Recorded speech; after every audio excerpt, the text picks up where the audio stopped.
Wow, there's a lot of lights. How are you guys doing? How's it? I feel like I'm standing in front of the TV screen here at the moment, right?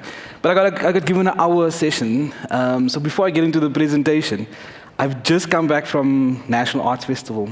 It finished last week, which was incredible, which is absolutely amazing. And I've been thinking about it, so I'm still sort of processing what that past week has been.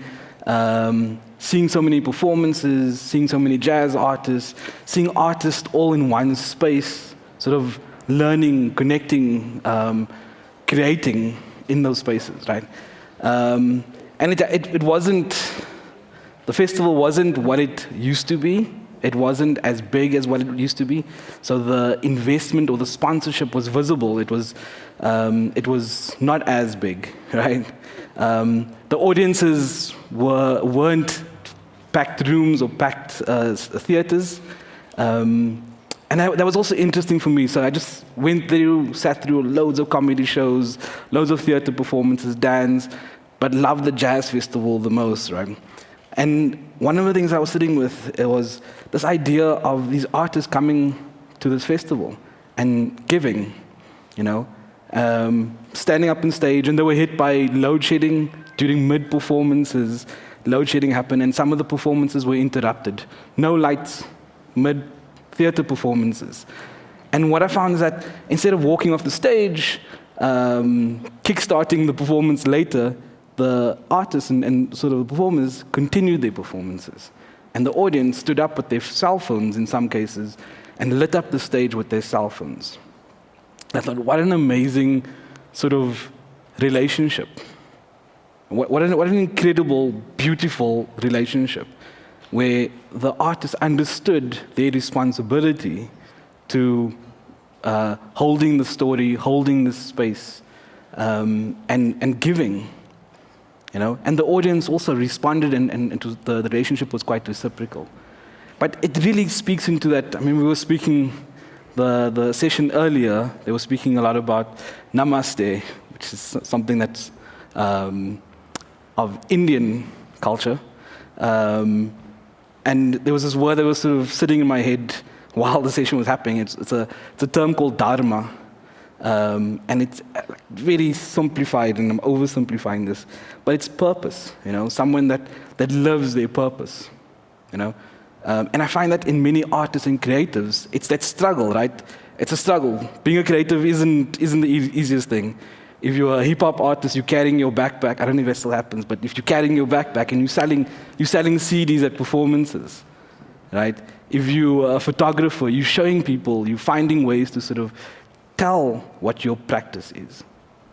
So this is onto my presentation.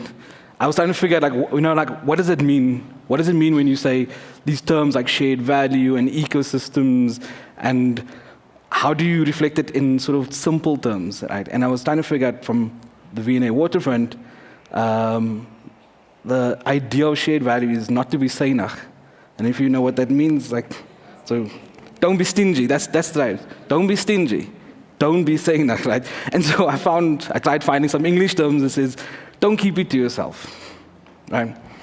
And so the purpose of the presentation is basically just to give you a glimpse as to why and how shared value, and I'll explain what shared value is in the presentation, but why and how shared value is showing up at a precinct or at a development at the sort of micro city of the waterfront. And how is it showing particularly at the cultural and creative dimensions of the waterfront?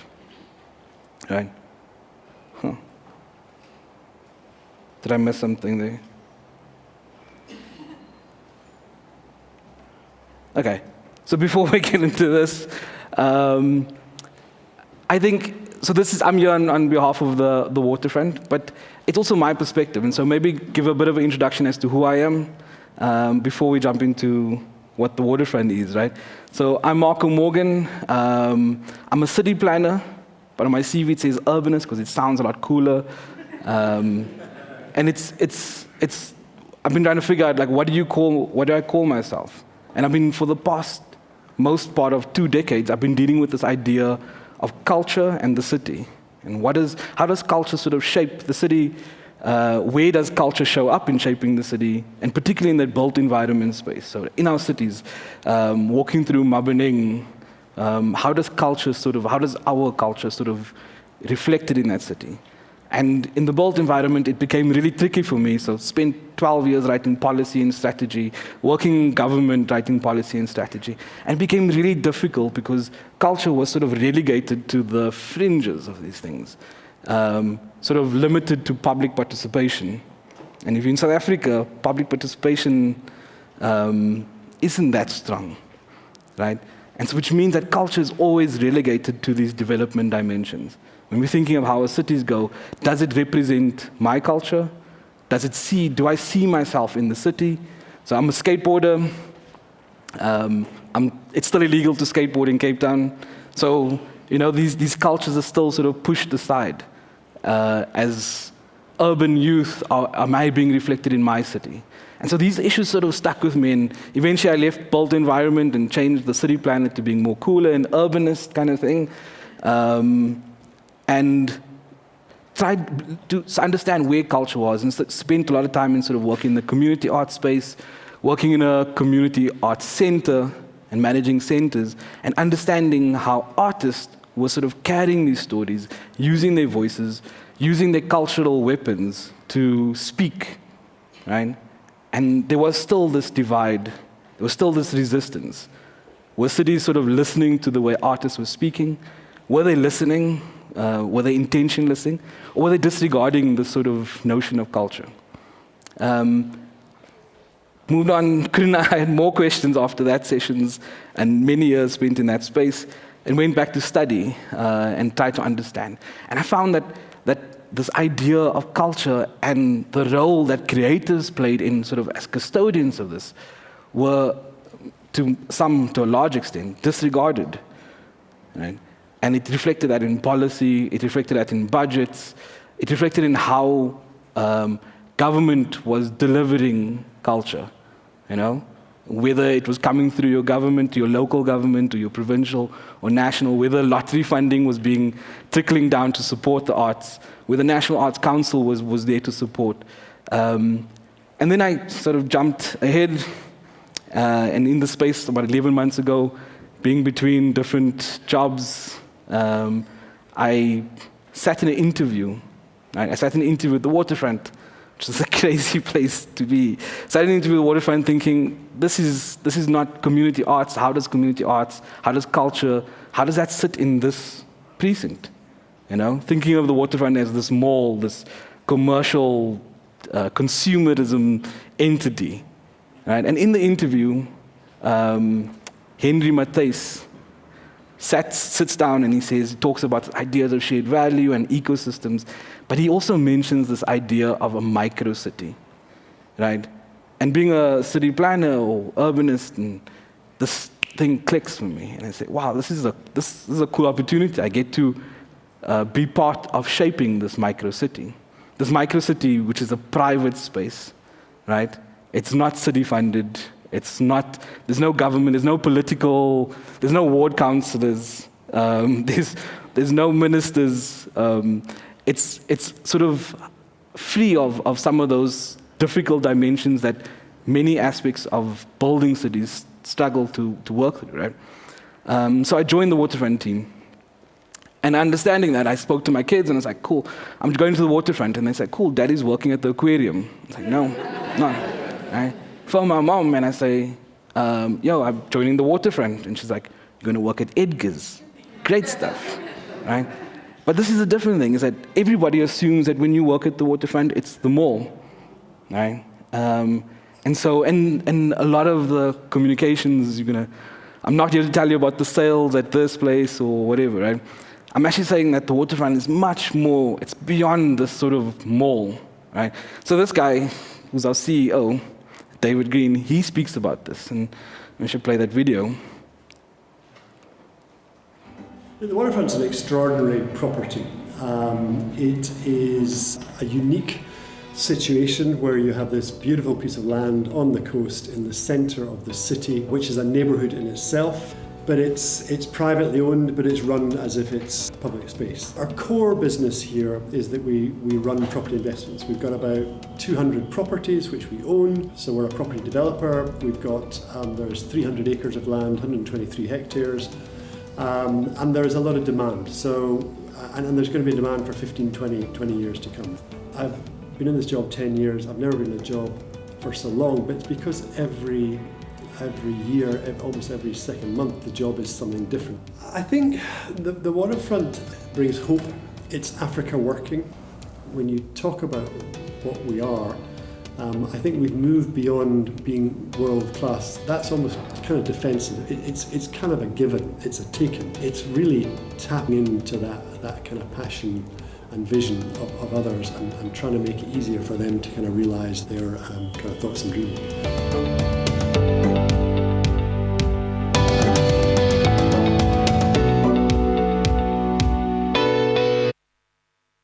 Cool. So I mean, the presentation is dotted with different voices because I'm sure you're going to grow tired of my voice within this time, right? But he said a lot in that. He spoke about this private space acting as a public space. And 37% of this precinct, this is 123 hectares of land, right? Which is massive. So the mall's there, the aquarium's there, but the waterfront is the waterfront. And a lot of that space, 37%, is public space. It's how people engage, how people sort of see themselves in that space, which means there's a responsibility of this precinct to consider who is coming into that space, to consider everyone that's sort of a tenant or part of that community, everyone that lives, works, passes through, is part of that community, is part of shaping those spaces, and is part of sharing and sort of representing and reflecting the cultures that come through those spaces. So it's not a tourist space. And I think that's the hard thing that the waterfront sort of has been working to shift away from. Right? It's a lot of statistics and stuff and whatever, but just to kind of go, it's not the aquarium, it's not the mall. Like you can see retails over there, offices over here, but 4% of the revenue generated from the waterfront, 4% is from arts and culture. I mean, I think that it's a lot more than that, right? But 4% is craft, design, and other aspects of arts and culture. That's massive. That's massive. The turnover from 2013 until 2018 was 255 billion, right? Like, that's a lot of money. And 4% of that is a lot of money. That's a lot of value, right? There's also 24 million people that sort of come through the waterfront. And that's a lot of people. Right? It's a lot of exposure. They have a big chunk of the market. But what are they doing with it? And I think that's I'll speak to that kind of stuff. But what is the waterfront sort of doing with this value? And how are they sharing this particular value? So, just to give a quick explanation and breakdown of what I was saying earlier, but it really wants to sort of break down this idea of working in silos. And I know that everybody says this, and there's been lots of terms that you'll see on presentations about ecosystems and working collaboratively, working transversely, right?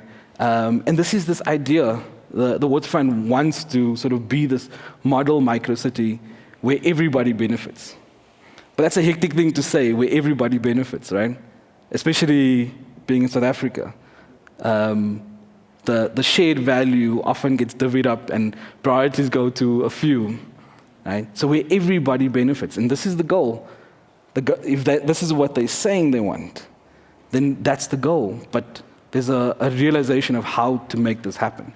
And that happens through collaboration, but it's also quite intentional about how to build, how to establish, and also how to strengthen the ecosystem that exists, but also disrupt, to some extent, the ecosystems that don't enable others to participate.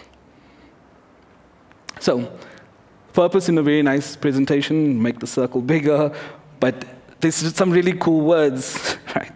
It's collectively creating the world's most inspiring waterfront. neighborhood. So there's a couple of like strategic words in there, but collectively is the one that you want to focus on. Right? That means that it's saying that it's not a private institution that years to curate and over-engineer some sort of experience for people, but it wants to engage community, people, businesses, stakeholders to sort of work within developing the waterfront. Right? Most inspiring meaning that these ideas that sort of land at the waterfront, the public art that you saw in some of the in that little video. Public art is not easy to get done in the city. There's not a lot of funding that kind of comes through for public art. The processes to kind of get public art happening in your city is quite difficult. There's graffiti bylaws. There's lots of different processes that prevent you from doing public art. The waterfront, it's something that's budgeted, nurtured, and there's a process that welcomes public art in that space. Right? That's something that I believe, so I used to work at the City of Cape Town. I used to work in government. And I believe that there's lots of lessons that a private institution can offer cities. So how do they sort of transfer those learnings and lessons to cities? But yes, so here's this idea of shared value, right? And so it's a management strategy focused on creating value by identifying and addressing social problems that intersect with the business. That meaning that the waterfront's not an island, right? Yeah, it's not an island. It's a precinct. It's not an island, right? And there's loads of businesses, sectors, communities that this 255 billion, 123 hectare property engages with. And therefore, there's a responsibility to those communities, to those sectors, to sort of work with them, right? And it's not CSI. So what we always kind of go when we think through, we're going to help the artist or we're going to help the SMMEs, let's give it to the CSI component of this, right? But this is not, shared value is not CSI.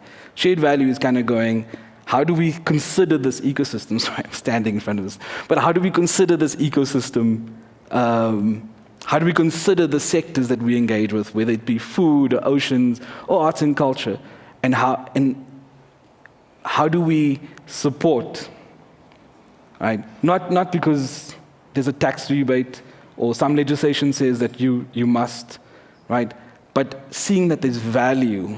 There's value in the waterfront supporting arts. There's value in the waterfront supporting SMMEs. There's value in the waterfront supporting local small-scale farmers. There's value in strengthening that ecosystem because it builds sustainability. And I'm sure you're going to hear a lot of words like sustainability. Every time somebody speaks about anything, there's SDGs and sustainability, but there's no way that we become sustainable unless we consider culture. Right? There's no building future unless we consider culture. Right? So there's a strategy, and it's a relatively new strategy. Right? It says that we want to sort of work with our stakeholders. There's words like tenants, right? Tenants to maximize commercial, social, and environmental returns, right? But it also understands and unpacks value as economic, so the money, but as well as the sort of social and environmental impacts, right? So it does consider value to be beyond just what are the rands in the sense.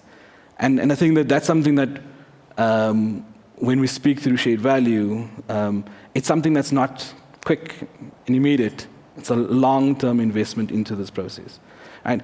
And it's a strategy that the waterfront has taken on. I think it's about 4 years ago. So it's before I even came onto the employment register, got paid and got a salary, right? So this thinking's been happening, but it's about how this idea of shared value has really been institutionalized. So how has the waterfront, which is was this property development company or property investment company, how is it transforming to sort of enable shared value? How does it sort of changing to sort of become this institution that supports sectors? And so there's this big notion of, cool, we're not a property development company. We're not a precinct development company.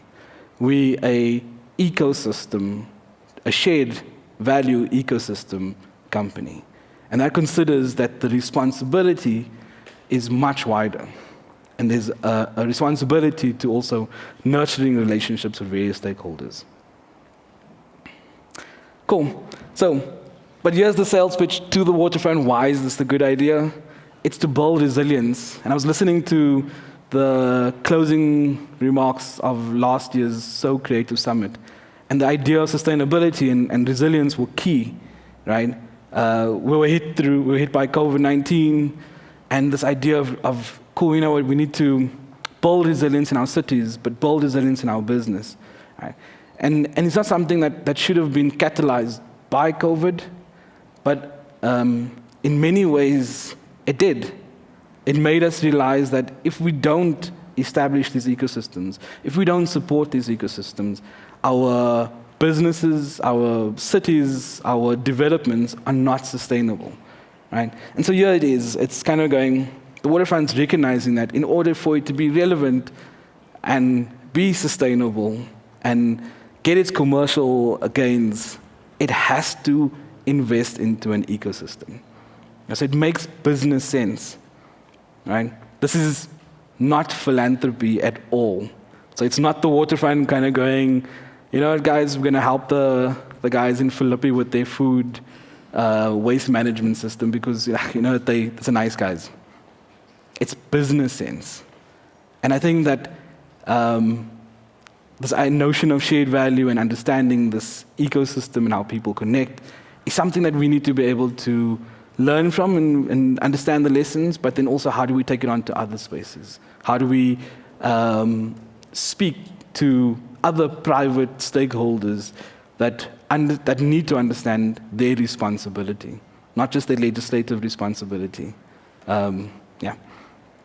So basically, this is where we are. The waterfront wants to be a neighborhood that creates and supports authentic, inclusive local culture. And we can unpack that as well.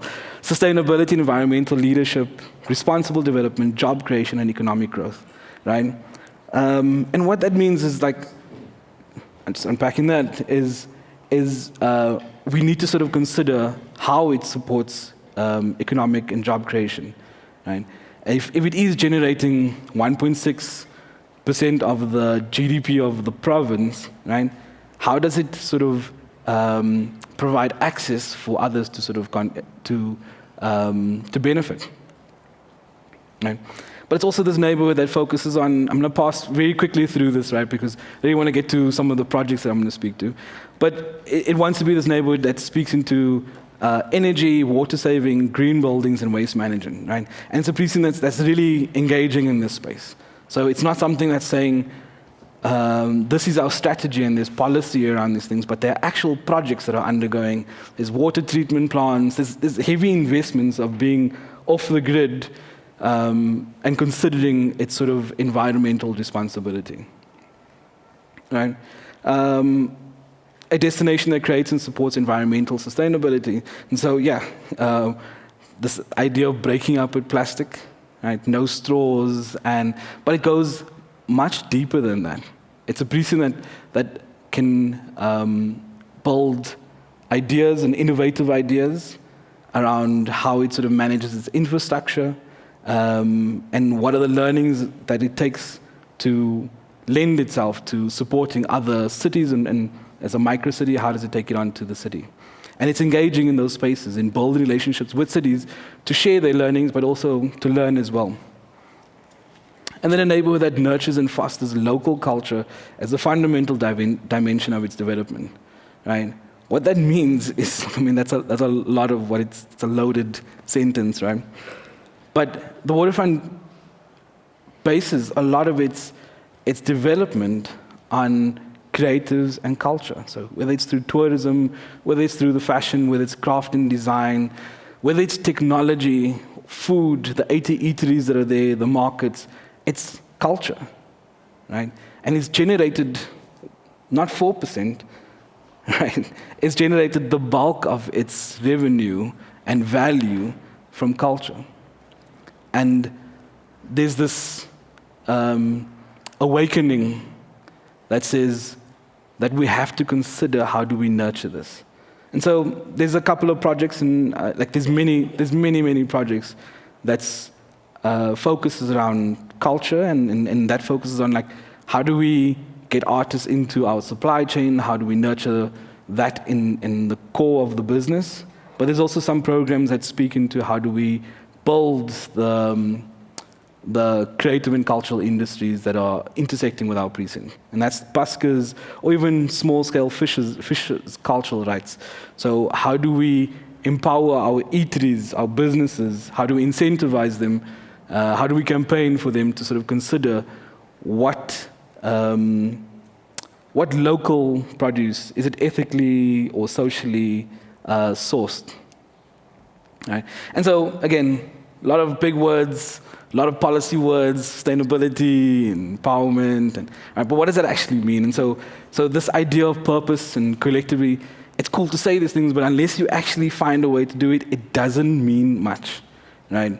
So putting this purpose into action means shifting the way we do our business, right? And so there's a horizontal ecosystems, right?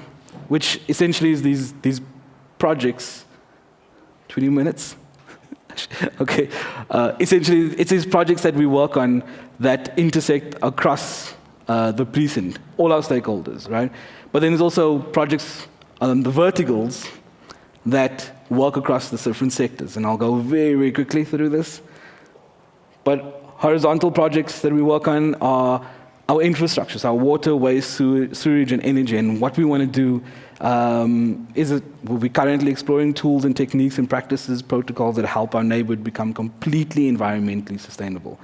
And so this idea of circular economy, where we recycle all our water and use waste to create energy.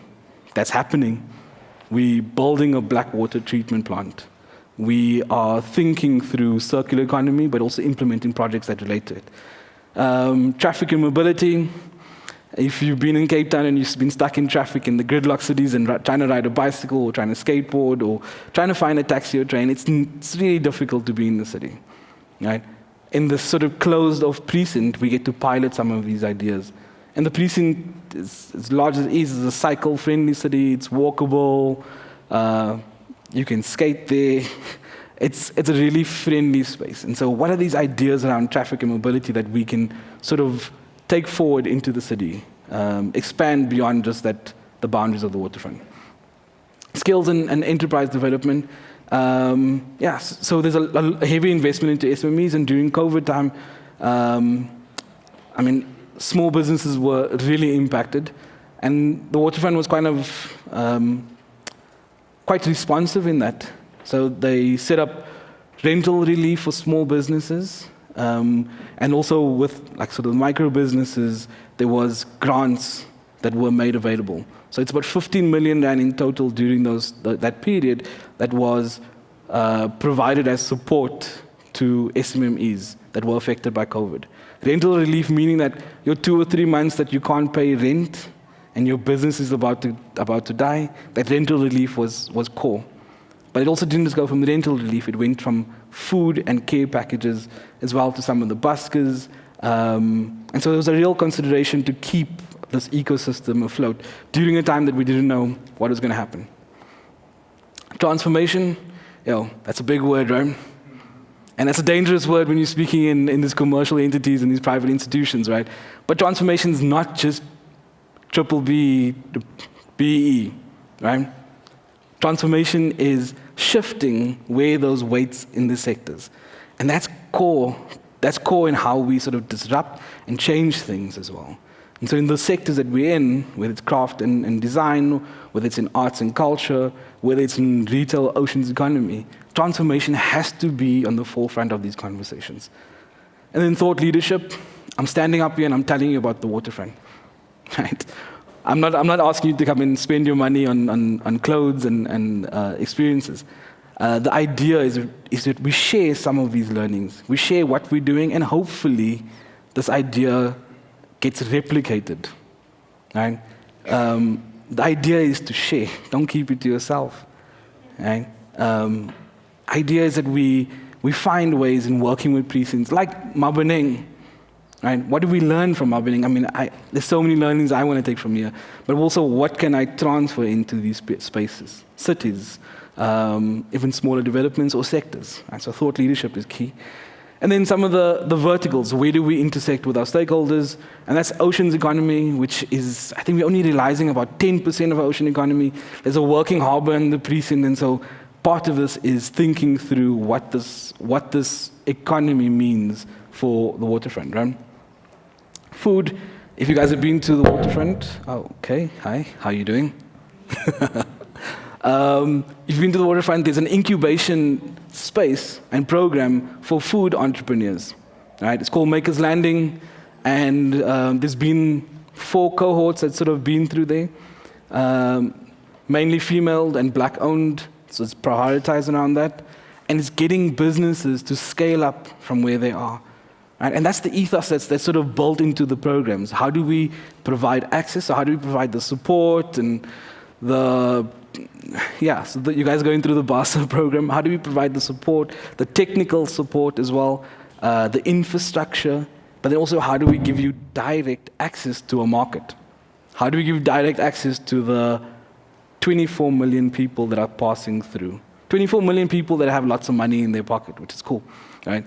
So 24 million. And so this is what we're thinking through through food, but we're also thinking of how do we source? So the 80 eateries and markets, how do we source our food? And is that food socially and environmentally and ethically sourced? Right? And that's a difficult thing. That means buying from small-scale farmers. So you're asking big eateries to buy their garlic or buy their dhania or whatever from a small-scale farmer.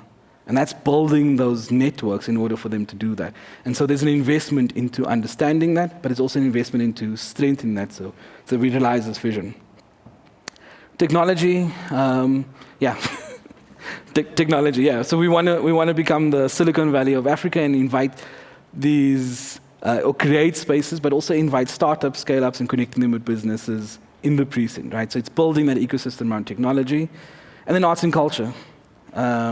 Which is a difficult thing, right? So we want to become the regional home for makers across the creative industries.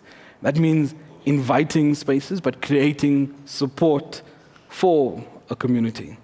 And then I've taken a few projects. There's many projects that I'm working on, but taking like 3 projects that I sort of speak into this ethos of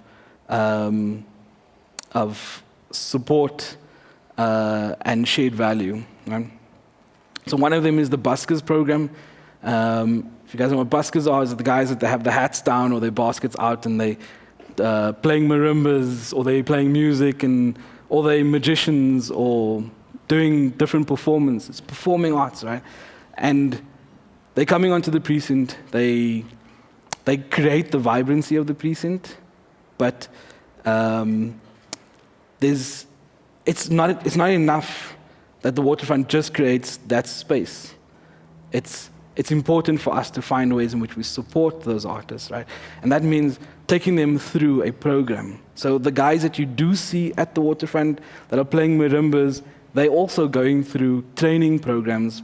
I think it's 18 months of a training program where they get access to studio time, business support, technical support, financial management, and a whole host of other masterclass programs to sort of support them in their artist journey, right? Yeah. Busking is performance art that takes place on the street for voluntary donations and is practiced all over the world. Contributing to the vibrant atmosphere, it has been an integral part of the V&A Waterfront since inception some 30 years ago. At the V&A Waterfront, however, the busking program is more than just performing for tips. It is an entrepreneurship development and incubation program focused on all types of performers, from musicians and magicians to freestyle footballers and mimes alike. The main goal of the program is to create a platform for young performers to develop their craft and become successful entrepreneurs. Buskers here are provided with workshops throughout the year, focusing on finance, marketing, the arts industry, as well as master classes. buskers are also able to apply for funding for education and international travel. Additionally, we've established a mentorship and coaching program that provides performers with access to industry experts to guide them on their path to growth. Follow the links to sign up for the next round of the buskers auditions. Your chance to move your career onto the next level.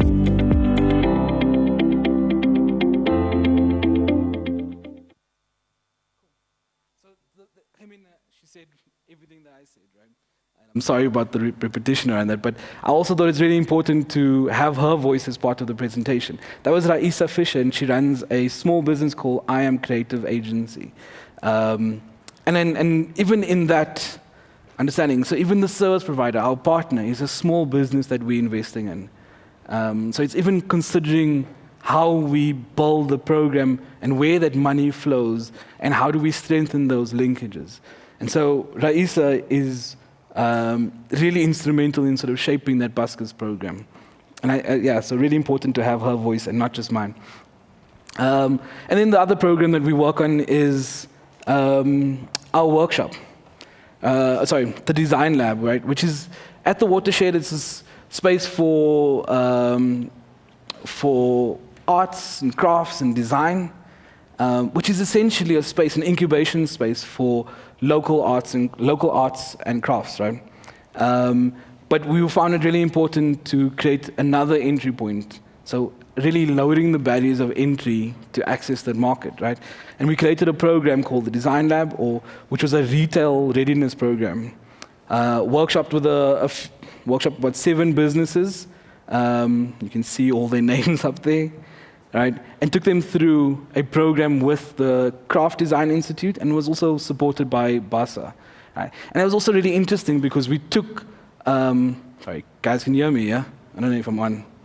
But we took small businesses, took them through a program around product development, financial management, sort of learning the business, but then also learning as to how to manage a shop.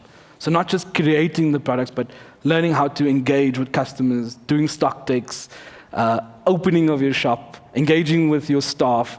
We took them through the whole program, and then it didn't just end there. We didn't go, cool, here's a certificate, peace, bye, right? So these were some of the businesses, and we profiled them.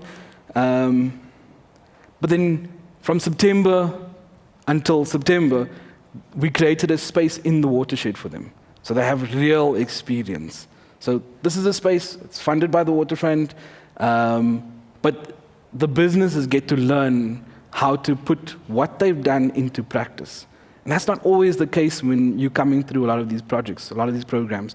We speak about incubation. Incubation comes with a certificate, and then we move on, right? And so this is real-time, real-life experience to gain access to that market. And then from this process, there's that exit strategy, which hopefully there's a pipeline into the watershed or into the waterfront. And the same thing with the Maker's Landing or the food program for the Maker's Landing. So it's really about building that pipeline. And then a really exciting project that I jumped on just as I came to the waterfront was Artist Alliance, right? So I'm going to play a little quick video.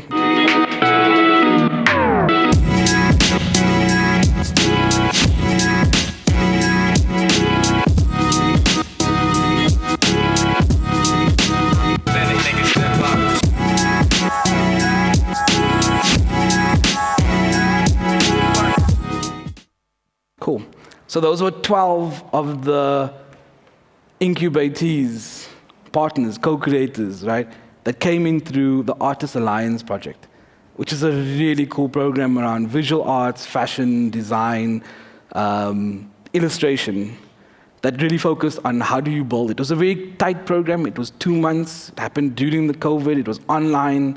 It was really difficult to sort of manage that project, but it was incredible in what came out of that project, right? Some of the learnings that we had learned from the Waterfront, how to engage artists and how to invite artists into that space, into our space, but also bring them closer to our supply chain, right? So it's not just about teaching artists how to do their portfolios and how to become vendors for projects and whatever, but also teaching businesses, such as corporates, such as the Waterfront, how to shift their supply chain if they want to access artists.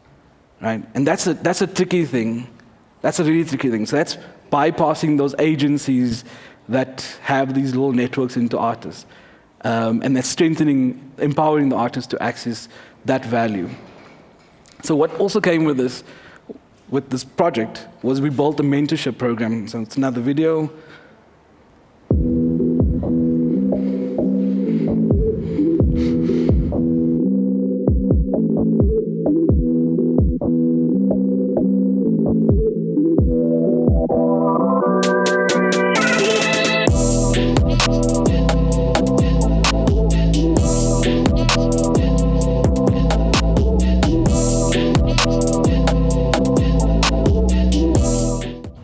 So apart from the 2-month program, the artists also had one-on-ones with a mentor, right? And they had a series of one-on-ones with mentors not at the far end of their career, not at the closeout of their career, reflecting on, this is what I did in my life. These are guys that were currently working in the industry, currently at the cusp of their sort of creative careers, and sharing insights, but also sharing networks that young creatives need access to. So some homies like Atang, Earl Abrams, Storm van Rensburg, who's like incredible, Fatima and Al Luke, really amazing creatives. We brought them closer into this alliance. And what we saw was that there was future collaborations that came out from the mentorship program. So the artists and the mentors started working on projects. And also the artists and artists started working, as well as the mentors and mentors. So it's like all these collaborations that sort of transpired. And the program ended last year, and we graduated, and we gave nice certificates, and we had an event, right? And then we said goodbye. But we didn't. So instead of that goodie bag that we normally get when you go to these graduations, we decided to kind of reflect on the business, see what opportunities were there for these 12 amazing artists to bring them closer into our supply chain. So we created or co-created projects with the artist, and we're currently in the process of working with him on projects. And these are these are not small projects, right? These are projects that we wouldn't necessarily go into an agency, right? To sort of embark on and undertake. We're working directly with artists, and it's a learning process for us. It's a learning process to understand that the photographers need access to infrastructure. The way in which we pay artists also has to change. There has to be a larger sort of payment structure to initiate these processes. So it's us learning as well as a corporate as to how to engage the creative community, right? I can talk a lot more, but I'm going to stop there because I'm going to ask the questions. But I really, I don't want to say thank you. I want to say let's connect, right? Because I think there's so much. Like when I'm speaking about this value that's here at the waterfront, there's a lot, right? And if I sit in my office and sort of kind of go, I'm going to wait for ideas to come up to me, it's not going to happen. So it needs the community to engage. It needs the community to kind of go, cool, I have an idea for this. So if you have ideas, let's connect, right? But then also hold structures and institutions accountable to what they invest as well. So as a creative community, also look at institutions that are associated to BASA and like the waterfront, and also hold them accountable to saying, what are you doing to invest into the creative community? That's super important. Cool. That's me.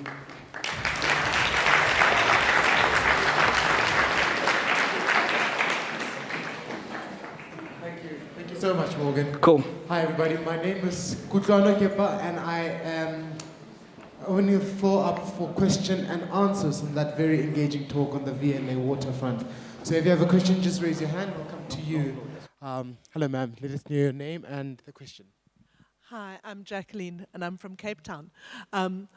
Marco, when the Waterfront opened all those years ago, there was an actual theatre, and now all the performance is outdoors in the wind and the rain and the sunshine.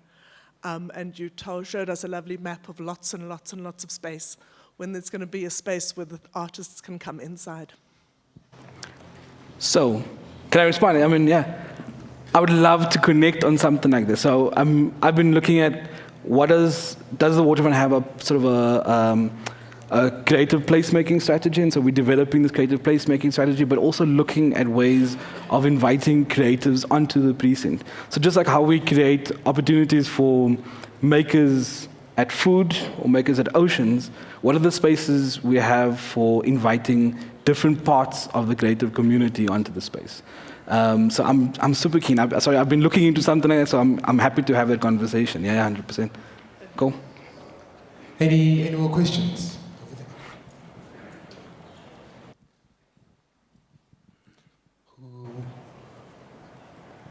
Hi, Michael. Thanks for the great presentation.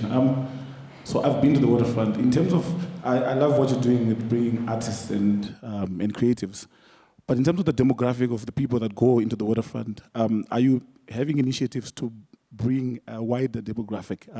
Because I think there's also issues around that you can bring a lot of great artists that you've put there, but in terms of the people that they're going to be playing for and all that, what measures are there that the City of Cape Town and that you are doing, or perhaps it's something that is,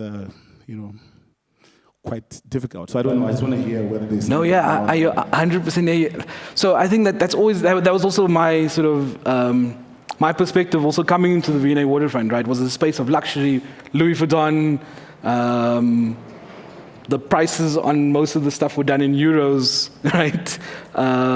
It was what felt, especially in Cape Town, felt like a very exclusive, and also favored, looked at to favor a white demographic, right? And I think that there's this idea of considering what is community and its role and responsibility in just at local communities. That change is there. So I'm reflecting on some of the presentations I've seen within the business, right? That prioritization of the local economy, local consumers is there. So it's thinking through the language, the ways in which people engage in space, the developments that are happening. Is it inviting to accommodate on and sort of provide access for a wider demographic, right? But yeah, so it's considering these things, right? So Battery Park, which is a really cool space. There's a skate park, love it, right? Basketball space. There's a public park where most people just come and chill, right? They come and have picnics, and your families can come there. So these spaces are sort of created to invite, right? And I think that those things are sort of changing. Even in the tenants of these spaces that are being invited, the events that are being held, there's a welcoming of a local, and for me what's cool, a local younger audience, right? So like First Thursdays happens, there's an expansion of First Thursdays into the Silo precinct. Grade, which is Zaid Osman, right? He's opening up a space at Battery Park, which is really cool. I think it's doing something with YGen, and which is really amazing. So these spaces that were that weren't sort of seen to be waterfront, right? They were in Long Street, Clove Street, or Bree Street, right, where all the cool kids hang out. There's a sort of welcoming of spaces and how we creating opportunities for that. And that means either lowering the rates of rental for these spaces, but also building that support for these spaces, for these businesses to sort of access. Yeah. Come check out Maker's Landing. Maker's Landing, like, it blows my mind how cool this space is. But like, come check that out, and come check out the spaces. I think it considers this very wide array of users, right, of people that are coming into the space. And families, I got 2 kids, and so I find cool spaces to sort of come and hang out at the waterfront. And so it's just about how you sort of figure out where on the precinct it accommodates for. But there is that intention, right? But how it shows up in action is a tricky thing. We're working on it. Cool. Thank you. Marco, we have a question here that was sent on our line. how did the Waterfront start funding this, and how do you suggest other organizations, Sandton, Rosebank, put money into similar developments? Sure. Okay, so there isn't a ring-fenced budget for arts and culture, right? And so the idea is that these things are embedded, this idea of shared value is embedded into the business, but it isn't ring-fenced around it. So the Artist Alliance project comes from a social impact budget, but it also comes from a marketing budget so that we leverage it, right? And so it's about thinking how you use your funds to invest into it. It's also thinking how we partner with the right organizations. And so for Artist Alliance, I remember writing applications for funding, so the Waterfront asking for additional funding as to how do we expand and amplify our sort of impact to different sort of sectors and communities, right? So you have to be creative, to be honest. Like, it's a junk thing to say, but when you're funding, you have to be creative.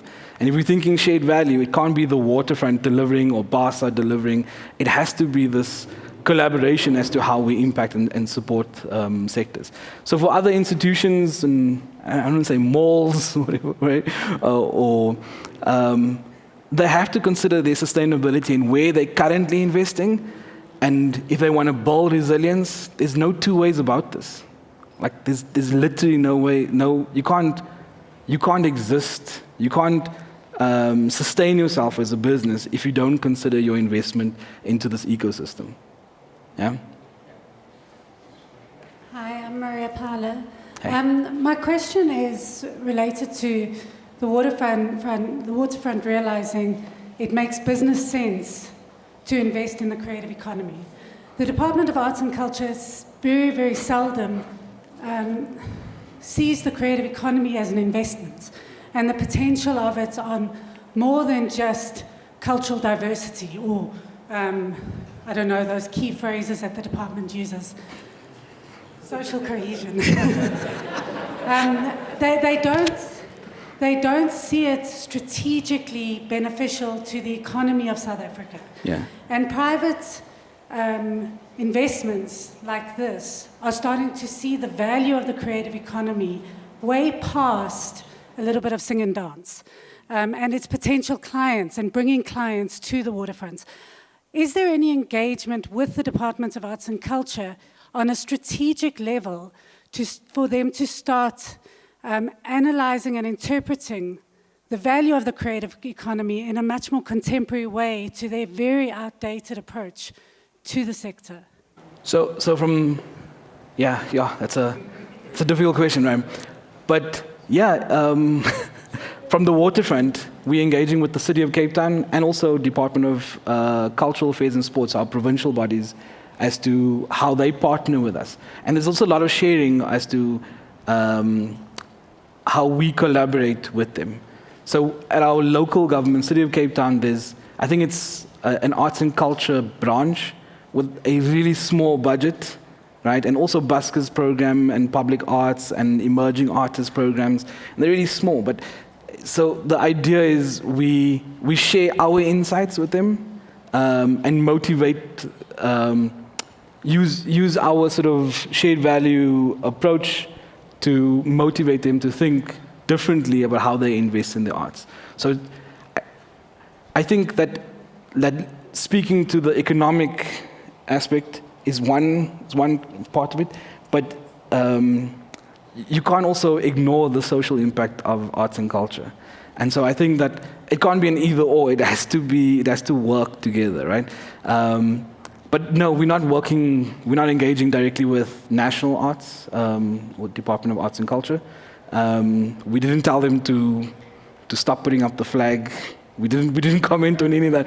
But the reality is that governments know the economic potential, right? It's written in our constitution. It's written in all our plans. There's the fourth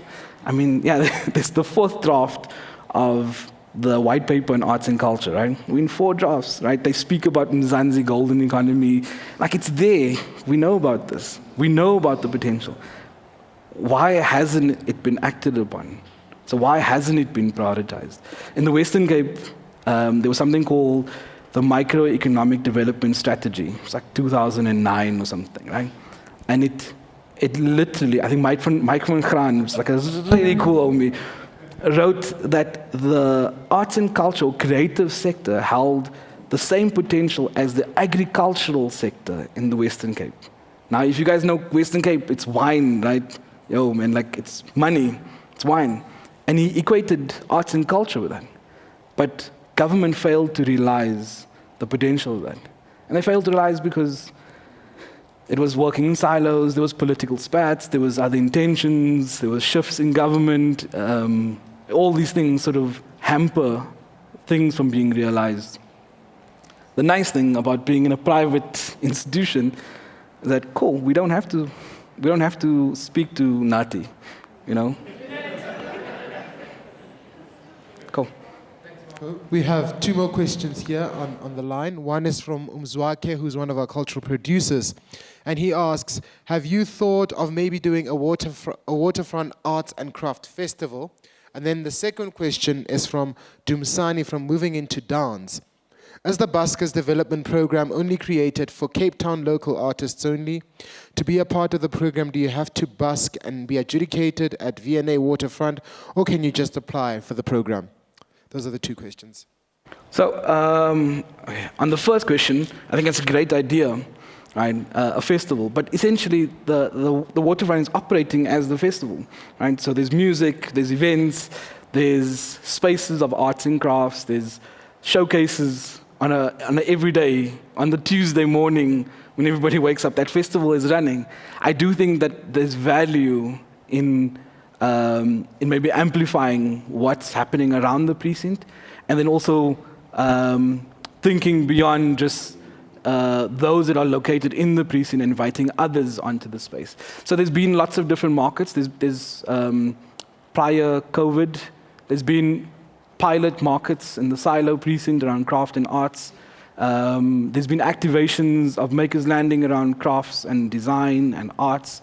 There's been lots of different spaces that have been activated for that purpose. But I think a festival will be really welcomed. Yeah, let's connect. Yeah. The other question, sorry, about the buskers. There's an application process to busk, and I think it's part and parcel of that process that those that participate in the busking also go through the program. So we want to sort of build that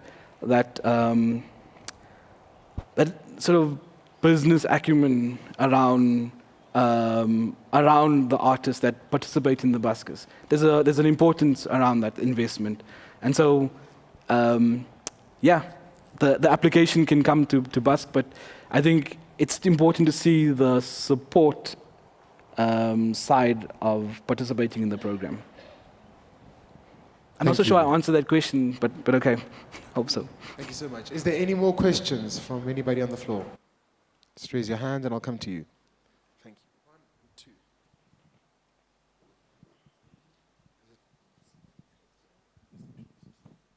Hi, everybody. I'm Nisiba. I'm also part of the cohort.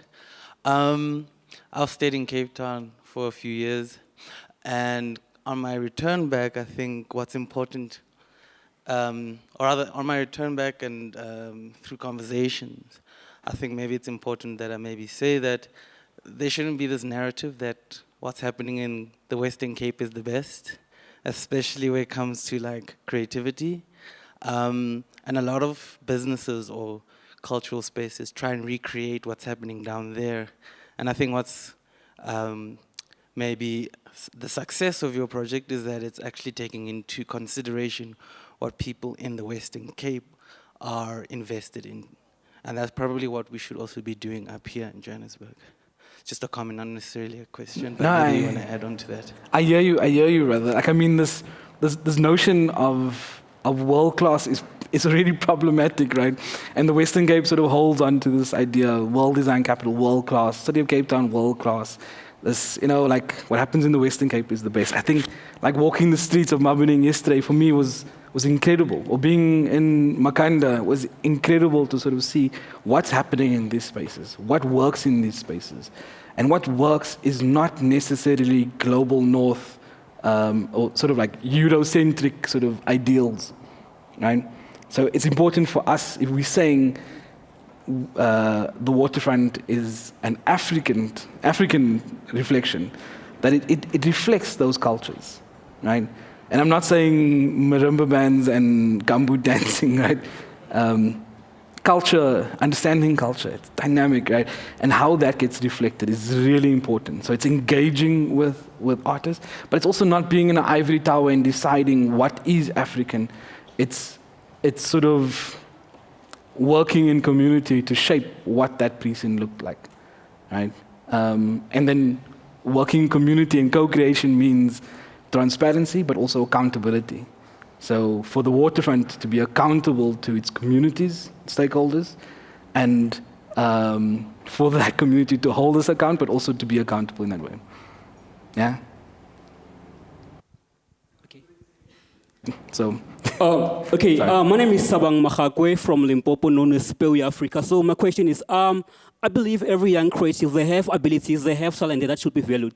So my question is, are you guys planning to expand so that like a young person, especially in rural areas, because we know there are red tapes, how are they going to benefit? Are you planning to extend what this waterfront doing in Cape Town to those rural areas in Limpopo, Eastern Cape, Free State, Northern Cape? Thank you. I mean, I would love to. I would love to. I don't know. Wait, maybe I should kind of consult my executives and whatever, right, and speak to the CEO before I get fired, right? But what we do is that it's not just also the waterfront doing. We work with a lot of different stakeholders that do have footprints in other provinces, but also other communities. So with regards to younger artists, we work with a project called La Lela Project that supports and builds a curriculum for mainly high school kids and like the younger generation of artists and nurturing that. And we support them in a number of their projects. It either gets located at the waterfront for some of the events, but also classrooms that are located in other areas across the Western Cape. We support the initiative. The same with the CDI, which is the Craft Design Institute, not the Cape Craft Design Institute. They have expansion across South Africa, right? And their work, their resources are available, right? And so we engage with them as a stakeholder and support them rather than for us trying to go and say, yo, we are the waterfront, we are in Limpopo. You know, I think there has to be building, working with credible organizations in doing so. So like I'm for Artists Alliance, like we worked with that network, which is Shakira Dramat. We work with 10 and 5 and Bubblegum Club in sort of producing this program. And so it was partners. The idea is thinking through this notion of like partnership, right? Because we're not here to sort of step on someone's feet and kind of go, this is what we're doing. We want to sort of build that support. I see Dillian was on the from Creative Nestlings, and I'm keen to sort of work with Dillian, which has a footprint across the continent, Creative Nestlings, right? And so taking Artists Alliance forward, it's also working with them to do what they do, but then using our knowledge, experience, and resources to amplify what they've been doing.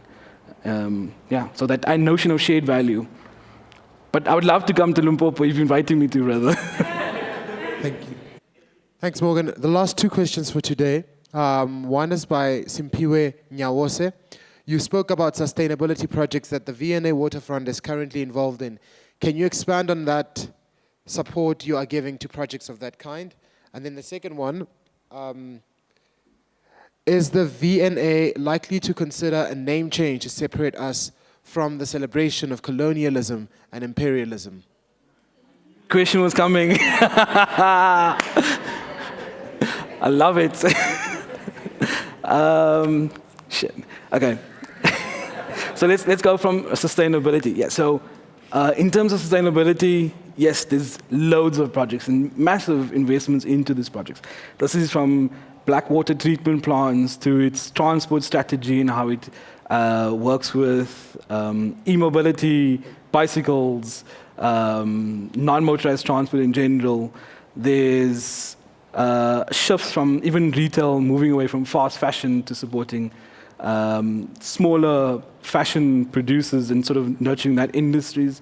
There's food entrepreneurs and building that food ecosystem. So we quite heavily engage in the Western Cape with Western Cape Economic Development Partnership. And they host a forum where they speak to a whole bunch of stakeholders. We work with, we're working with them and supporting some of their initiatives and connecting the dots in our food ecosystem to build sustainability, right? And so yes, sustainability it's on the agenda, right? Sustainability at a quite a progressive level. So even our developments, our future developments, there's even aspects of inclusionary housing, which is making spaces for the 26,000 people that live and work in the waterfront. So creating housing opportunities. So that notion of this micro-city is there. It's not a luxury space. And then on the colonial question, because I don't want to lose that, I checked the time running out. Is the time run out? Ah, shit. No, but look here, but that's a hectic conversation. And I think decolonizing our cities is a conversation that's worth engaging, right? And this is why I'm saying, like, so I'm standing at the waterfront, what's up, right? We need to engage, and by us being open and transparent means that we need to be held accountable to these things, right? That means hopefully there's more questions and conversations and nudging so that we do put shifting this colonial heritage of the waterfront and celebration of these things to the fore so that we move away from it. I remember asking that exact same question on my day 3 of employment, and everyone went quiet in the room, right? But yeah, like, I think that's a real conversation. I think that's a conversation not just at the waterfront, it's across our spaces, right? Yeah.